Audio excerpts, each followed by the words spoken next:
बोल क्या बोलता है हमारे आनंद भाई। ये 2 दिन वीडियो बनाने आए थे, तीसरे दिन से राजा में ढुक गए।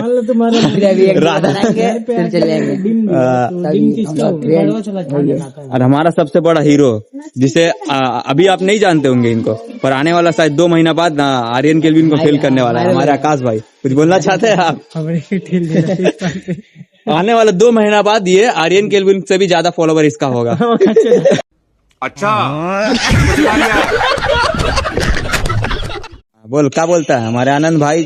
ये 2 दिन वीडियो बनाने आए थे, तीसरे दिन से राजा में ढुक गए। राजा फिर चले जाएंगे।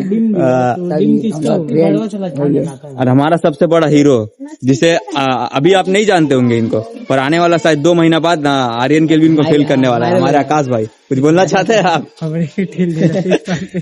आने वाला 2 महीना बाद ये आर्यन केल्विन से भी ज्यादा फॉलोवर इसका होगा। अच्छा